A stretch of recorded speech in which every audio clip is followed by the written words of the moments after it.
Assalamu alaikum and welcome to another episode of QGTV. Today we're still on QG Salah. I'm all excited after yesterday's Salah discussion where we had a very lively and vibrant exchange of opinions. And I must say, I was quite galvanized by the whole thing. I was really energized. And today I really hope to begin my own exploration into the Salah concept. I must say, however, I did have a comment from a friend who said, why do you call it QG Salah? Are you like trying to invent a Salah of your own? Obviously, the answer to that is absolutely not. I call it QG Salah because it is my personal and humble opinion of what Salah is. And as this channel is QG TV, Quranology Television, therefore I call it QG Salah. It is very fallible and it is always a work in progress to try to hit the right note, which is the Quranic Salah. Whatever the concept of whatever the Quranic concept is, that's what we're trying to hit.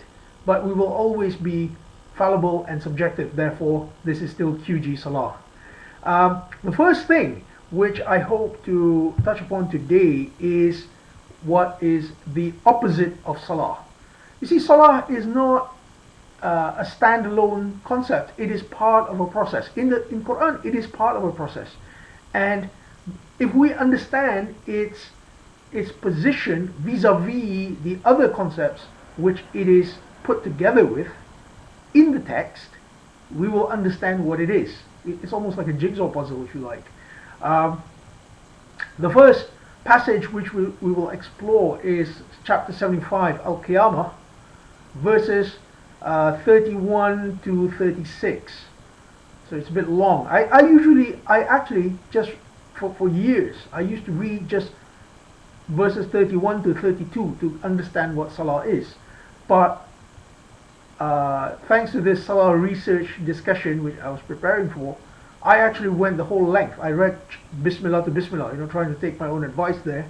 And I discovered that no, actually verses 31 to 36 are incredibly relevant to understanding Salah. So anyway, let's begin.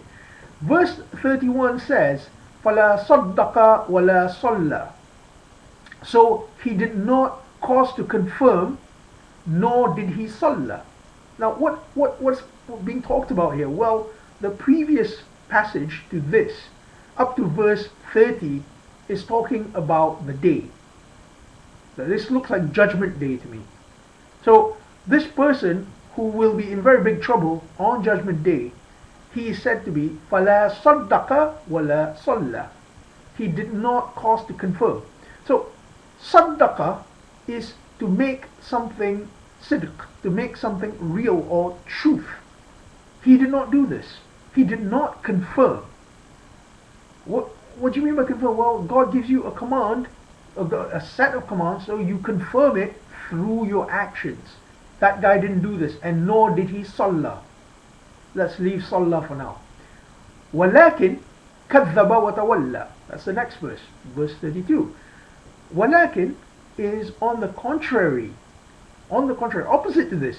كَذَّبَ, he caused to belie. He caused it to become a lie. It's not true anymore. He did not confirm it. He deconfirmed it. That's not really an English word, but you understand the idea. He deconfirmed it. وَتَوَلَّى, and he turned.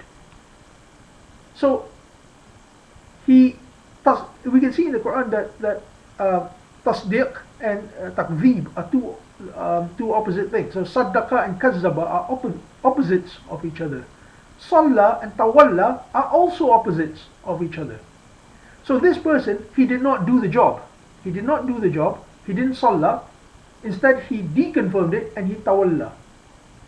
So you can see that it's almost a sequential process there. This person, he did not salla, which means that he was not on it. He was not upon the act. You could say he was not focused on it. You could say he was not attached to it. He was not locked onto it. That's how I see it. Salla is to be locked onto something. Now, the next ayah, verse 33 says, ثُمَّ ذَهَبَ إِلَى أَهْلِهِ يَتَمَطَّى. Then he went to his people. Ahlihi is literally his members. It could be members of his family, members of his society, members of his institution. He went to them, yatamatta, full of conceit, full of arrogance. This word, tamatta, is only used once, and it seems to mean arrogant or conceit. So, Salla and Saddaqa are things which help transform you. So, to be upon God's commands, to be locked onto it, to be in Salah, then you confirm the acts that will prevent you from being tamatta. Next verse 34, it says, Awla laka fa'awla, closer to you, so closer. Thumma, next verse 35, Thumma awla laka fa'awla, again repeated, then closer to you, so closer. Now why do I say closer? Yusuf Ali's translation says, woe to you. Now first and foremost, the word woe is qutila or wail. That's in Quran as well.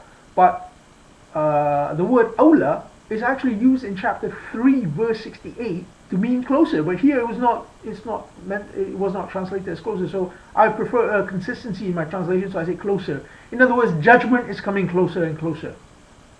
And now we're coming to verse 36, and that's a very crucial ayah. It says, أَيَحْسَبُ الْإِنسَانِ أَن يُتْرَكَ سُدًى. أَيَحْسَبُ الْإِنسَانِ أَن يُتْرَكَ سُدًى.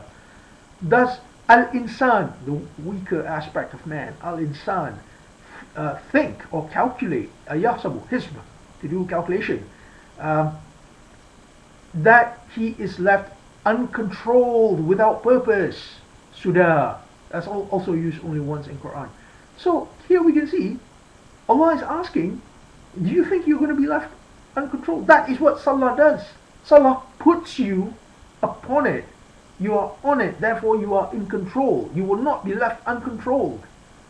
You see, you can see there that the basic meaning of Salah is, it's as a precursor to Saddaqa, to confirm God's commands. You are upon it. It focuses you. It puts you upon the task. And that is what Salah is. That is its basic meaning. And that's how you will see in Quran. Quran focuses on the generalities of Salah.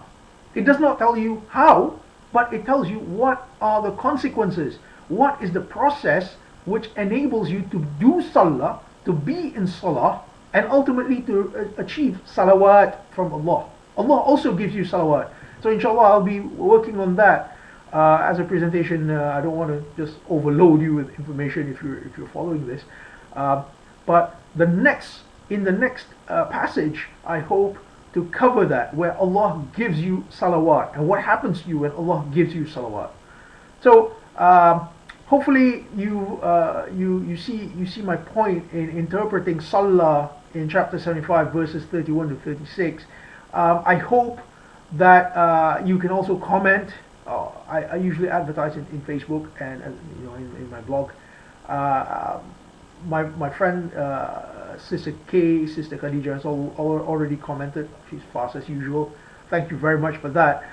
And inshallah we will see each other again soon in another episode of QG Salah. I'm very excited about this. Slowly we're seeing, to me, I'm seeing a process. It's almost a comprehensive system from Allah.